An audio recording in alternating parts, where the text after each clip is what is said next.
Kita tidak tahu bagaimana hari esok. Yang bisa kita lakukan ialah berbuat sebaik-baiknya dan berbahagialah pada hari ini.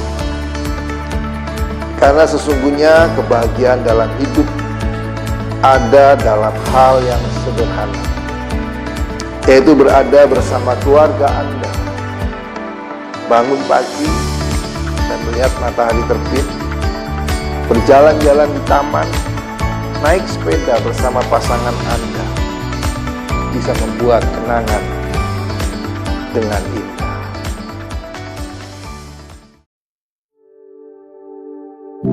Shalom, jumpa lagi bersama kami G2G Glory to Glory dalam pengajaran firman Tuhan tentang keluarga. Dan seri pelajaran ini yang sedianya diadakan setiap hari Kamis, maka mulai minggu depan akan ditambahkan pengajarannya. Saudara bisa dapatkan setiap hari Selasa dan setiap hari Kamis pada waktu yang sama, jam 7 malam. Saudara terkasih dalam Tuhan,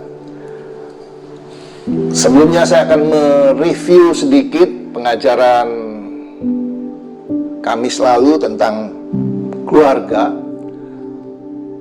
Saya sempat sampaikan bahwa ide keluarga itu dari Tuhan, arsiteknya adalah Tuhan sendiri, sehingga suami istri harus bertanggung jawab, sama-sama bertanggung jawab untuk keutuhan, untuk kelangsungan dari sebuah rumah tangga. Dan keluarga itu harus sepadan. Ya, Kamis lalu saya seringkali selip lidah karena terlalu cepat, sehingga bukan sepadan yang sering saya katakan, tapi sepadan. Ya, malam hari ini saya koreksi bahwa yang dimaksud adalah kata sepadan. Ya, keluarga itu harus sepadan, suami istri harus sepadan, sehingga bisa saling melengkapi, bisa saling menguatkan di dalam segala sesuatunya. Nah, setelah keluarga ini, suami dan istri ini punya pemahaman yang sama tentang keluarga, maka di dalam menjalani kehidupan rumah tangga mereka, ada hal-hal yang harus dibangun. 3 hal yang harus dibangun dalam kehidupan keluarga rumah tangga, yaitu respect, trust, dan belonging. Ya.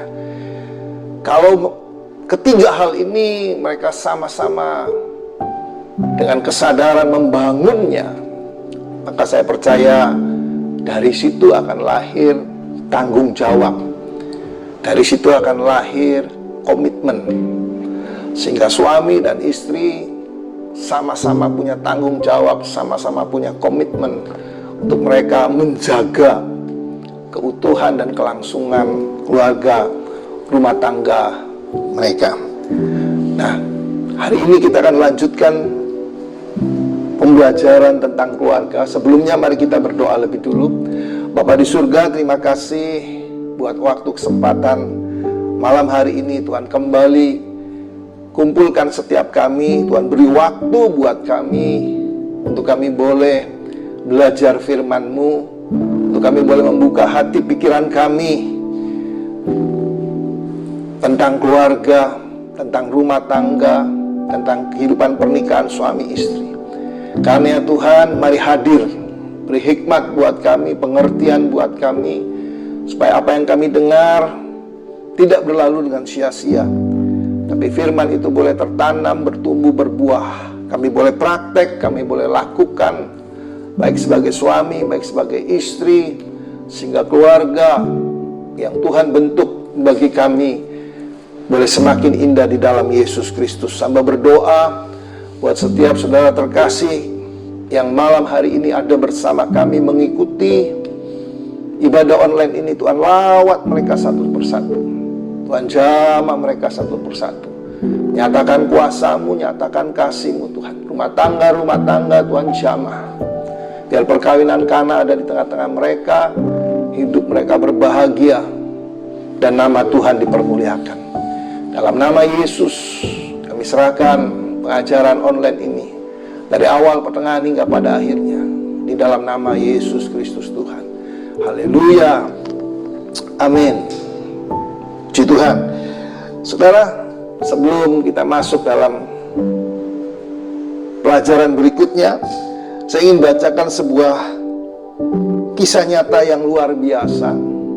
Ada seorang anak kecil yang bernama Raishad,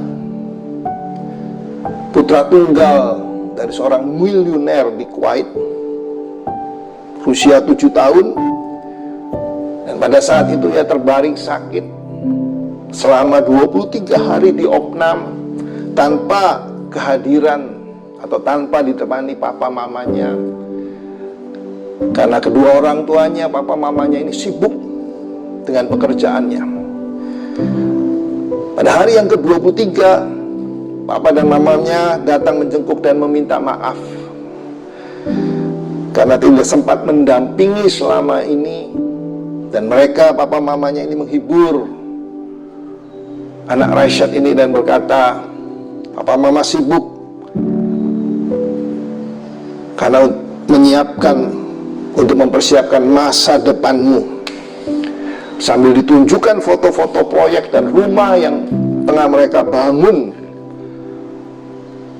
untuk dirinya. Saudara, apa yang terjadi? Anak ini tersenyum dan anak ini bertanya, siapa yang menjamin hari esok saya masih hidup? Papaku dan mamaku?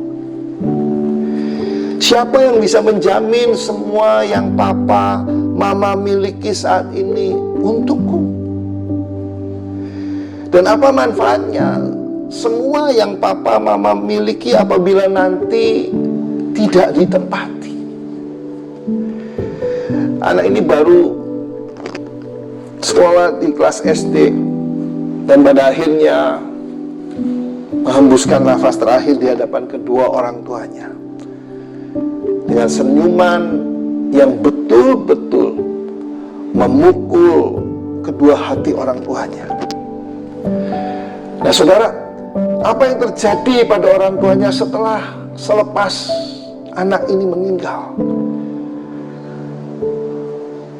Setelah anak ini dikuburkan, rumah tangga menjadi sepi, menjadi senyap, menjadi sunyi, saudara. Sekali-sekali terdengar isak tangis, kesedihan bercampur penyesalan. Kesedihan mendalam memang seringkali ditandai dengan diam, walau tak jarang juga ditandai dengan teriakan histeris, umpatan kesedihan, atau cerita duka yang mendalam. Hari-hari berlalu dengan evaluasi.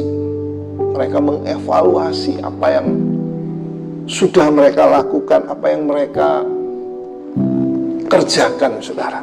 Sayangnya evaluasi ini bukan didasarkan pada kedewasaan, bukan didasarkan pada kematangan emosi, tapi yang terjadi, suami istri saling menyalahkan.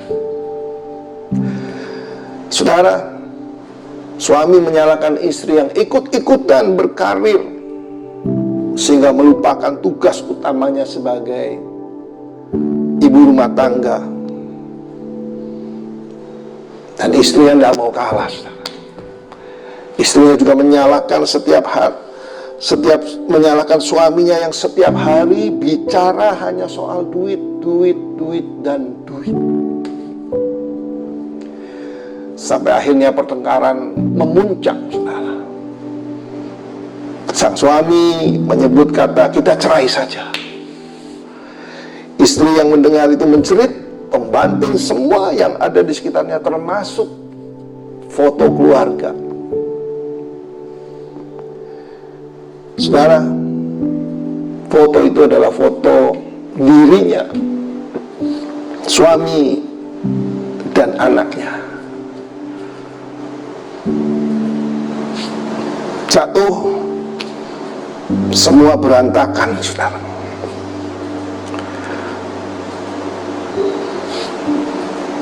Dan ternyata di balik foto itu ada sebuah tulisan dari anaknya yang berbunyi, "Papa, Mama, semoga kita bertiga senantiasa tetap menyatu sampai di akhirat kelak." Mengetahui hal itu, saudara, suami ini kemudian terdiam. Mereka saling pandang dan larut dalam tangisan jiwa yang mendalam. Suami berbisik, "Kita tidak boleh berpisah. Kita harus bersatu dengan anak kita sampai ajal menjemput kita kelak." Istrinya memandang suaminya dan mengangguk. Mereka rujuk dan tampak ada satu perubahan besar yang terjadi dalam kehidupan rumah tangga mereka. Perubahan yang secara tiba-tiba karena suatu peristiwa luar biasa yang menimpa mereka, sehingga menjadi landasan pacu titik balik kehidupan. Dalam psikologi disebut dengan epifani. Konsep kehidupan yang awalnya adalah etos kerja, dan duit berubah menjadi ibadah, dan kerja. Orang tua Rashid kemudian mewakafkan beberapa rumah dan cottage yang dimilikinya untuk menjadi pusat kegiatan agama yang diberi nama Rashid Foundation. Saudara, kisah ini mengharukan sekaligus tragis. Kita seringkali terjebak untuk menjadi having mood daripada menjadi being mood. Apa itu having mood?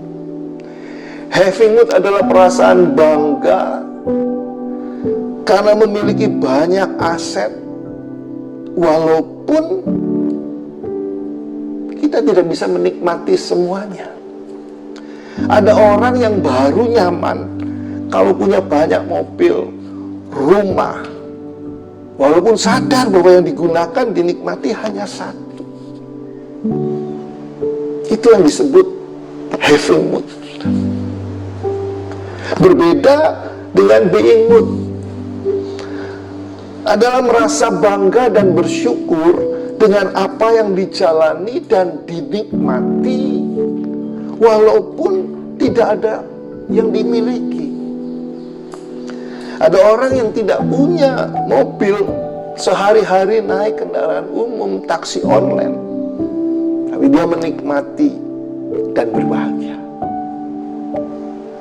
Saya berdoa, saya berharap semua saudara yang menyaksikan pengajaran online ini adalah pribadi-pribadi yang being mood. Saudara menikmati apa yang ada. Saudara menikmati anugerah yang Tuhan beri dalam hidupmu. Pasangan, keluarga, pasangan hidup suami istri, anak. Itu adalah anugerah yang besar. Bukan hanya besar, tetapi terbesar dalam hidupmu. Belajar dari kisah Rashid Foundation ini, saya mau setiap pria, setiap suami mengerti peranannya dalam keluarga. Kita akan masuk dalam pengajaran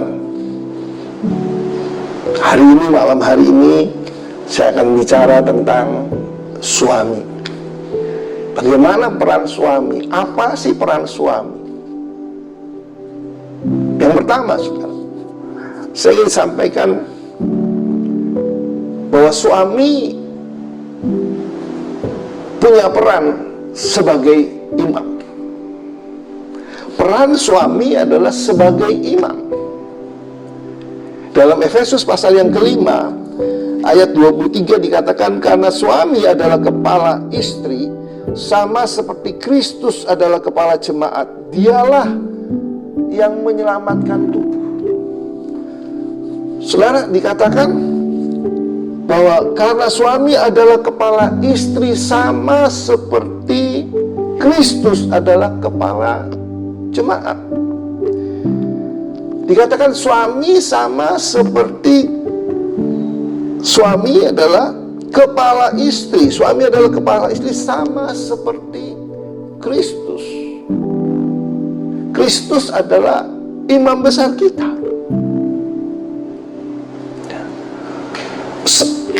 Saya percaya kita sepakat bahwa Kristus adalah imam besar kita. Itu artinya setiap pria yang ada dalam keluarga, setiap pria yang ada dalam rumah tangga, siapapun dia adalah imam. Ya.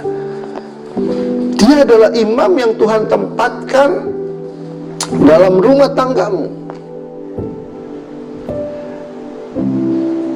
Sekolah STT atau tidak, siap atau tidak, saya akan beritahu, saudara adalah imam. Setiap pria, setiap suami yang malam hari ini mendengar pengajaran online ini, saya ingin beritahu, Anda adalah imam. Apapun latar belakang saudara, Anda adalah imam yang Tuhan tempatkan di tengah-tengah keluargamu. Nah, mari kita masuk lebih dalam. Apa tugas imam? Tugas imam adalah melayani Tuhan dan melayani jemaat, istri dan anak. Saudara, itu artinya suami harus punya hubungan yang intim dengan Tuhan. Suami harus punya kehidupan doa yang kuat dengan Tuhan. Itu artinya suami harus mengenal dan mengalami Tuhan secara pribadi, bukan kata orang, tapi dia benar-benar mengalami Tuhan secara pribadi. Seorang suami adalah imam yang harus melayani istri dan anak. Melayani bagaimana? Punya waktu untuk mendengar, memberi waktu untuk istri dan anak berkata-kata, menyampaikan, untuk mendengar apa yang menjadi keluhan, curhat dari istri dan anak-anak.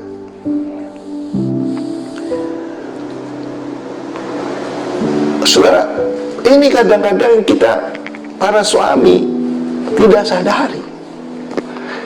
Kita hanya berpikir bahwa yang penting tugas kita, yang penting adalah cari uang, cari nafkah.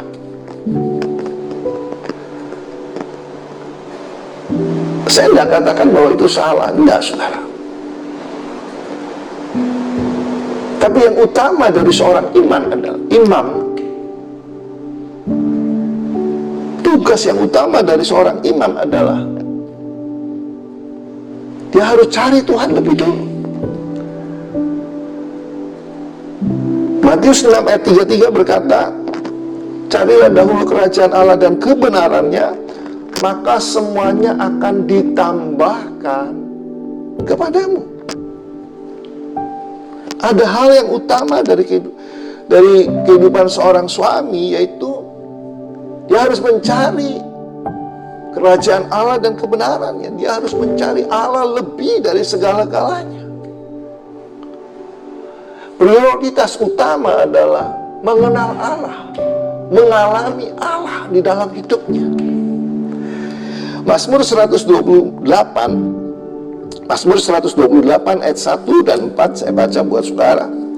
Dikatakan firman Tuhan, Mazmur 128 ayat 1 sampai 4, nyanyian ziarah, berbahagialah setiap orang yang takut akan Tuhan, yang hidup menurut jalan yang ditunjukkannya. Apabila engkau memakan hasil jerih tanganmu, berbahagialah engkau dan baiklah keadaanmu. Istrimu akan menjadi seperti pohon anggur yang subur di dalam rumahmu, anak-anakmu seperti tunas pohon zaitun sekeliling mejamu. Sesungguhnya demikianlah akan diberkati orang laki-laki yang takut akan Tuhan. Ya. Saya berharap setiap pria, setiap suami yang mendengar, yang malam hari ini ada, bisa tangkap kebenaran firman Tuhan ini. Bisa taruh dalam hati dan pikiranmu bahwa kita, kaum pria, kaum suami, kita adalah imam. Dan tugas imam yang utama adalah cari kerajaan Allah. Tugas imam yang utama adalah kita harus takut lebih dulu pada Tuhan. Saudara, dalam Efesus pasal yang kelima, ayat 23 bagian yang terakhir dikatakan, saya baca sekali lagi, Efesus 5 ayat 23 dikatakan, karena suami adalah kepala istri sama seperti Kristus adalah kepala jemaat. Dialah yang menyelamatkan tubuh. Artinya saudara, Dia Kristus imam besar yang menyelamatkan tubuh. Itu berarti suami-suami yang menjadi imam, dia akan menyelamatkan keluarganya. Yang kedua, saudara, peran kedua dari suami, dari pria-pria dalam rumah tangga, peran sebagai bapak. Dalam Efesus pasal yang ke-6 ayat yang ke-4 dikatakan, dan kamu bapak-bapak janganlah bangkitkan amarahmu di dalam hati anak-anakmu, tetapi didiklah mereka di dalam ajaran dan nasihat Tuhan. Saudara, suami entah punya anak atau tidak, sadari bahwa Anda sekarang bapak. Tugas bapak yang pertama adalah mengajar hal-hal rohani kepada anak. Ulangan pasal yang ke-6 dikatakan, Ulangan pasal yang ke-6 ayat yang ke-7, firman Tuhan berkata, haruslah engkau mengajarkannya berulang-ulang kepada anak-anakmu dan membicarakannya apabila engkau duduk di rumahmu, apabila engkau sedang dalam perjalanan, apabila engkau terbaring, dan apabila engkau bangun. Ada tugas utama dari seorang suami, seorang pria di dalam keluarga, di dalam rumah tangga. Dia adalah bapak. Dan tugas bapak yang utama adalah mengajarkan hal-hal rohani kepada anak-anak atau kepada keluarga.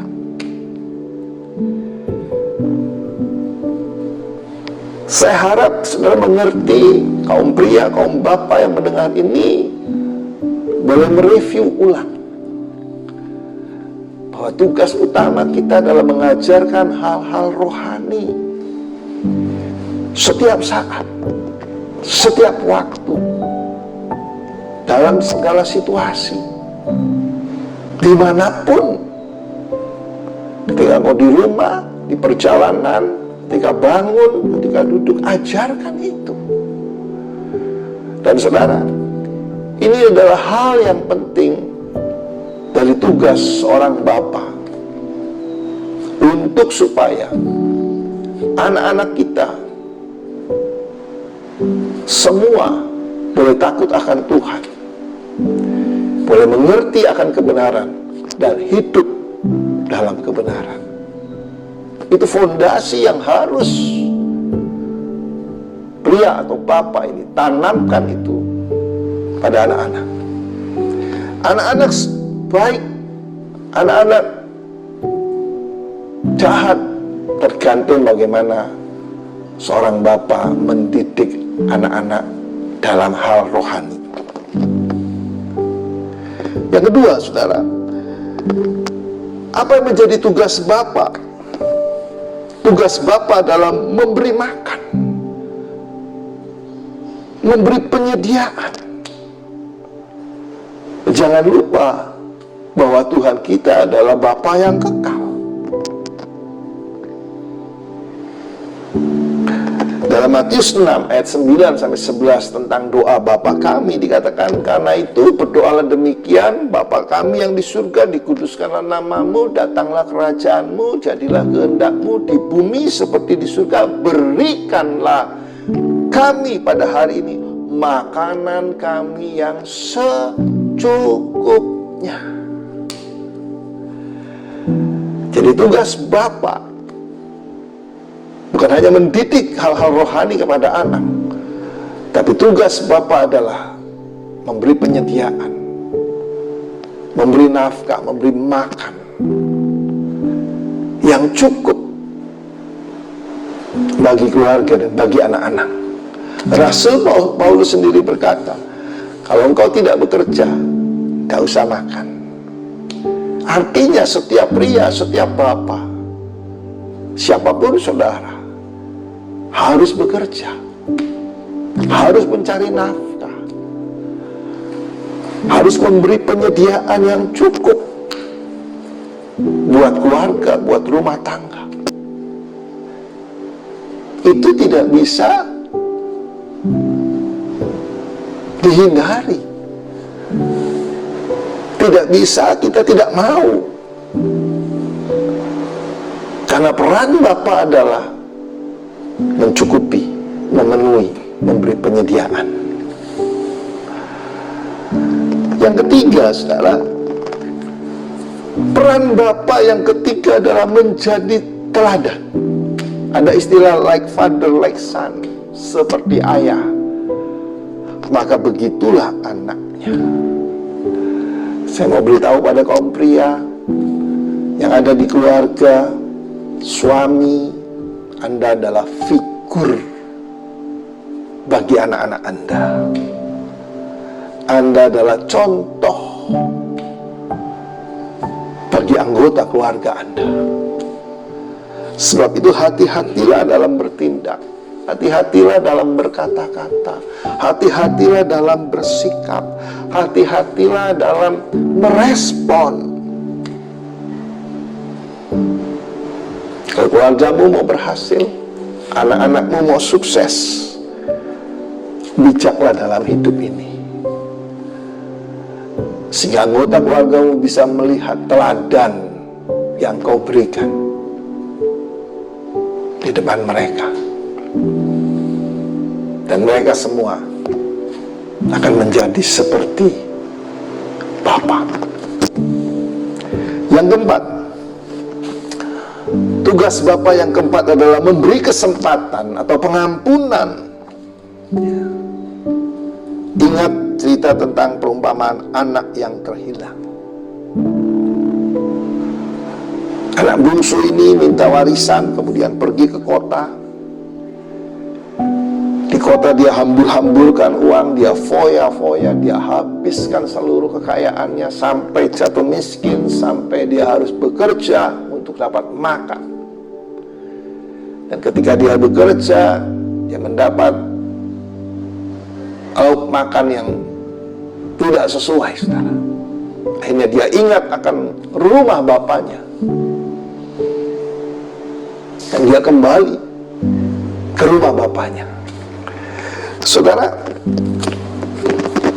apa yang dilakukan bapak dari anak yang bungsu ini? Lukas 15 ayat 24. Lukas 15 ayat yang ke-24 dikatakan, sebab anakku ini telah mati dan menjadi hidup kembali.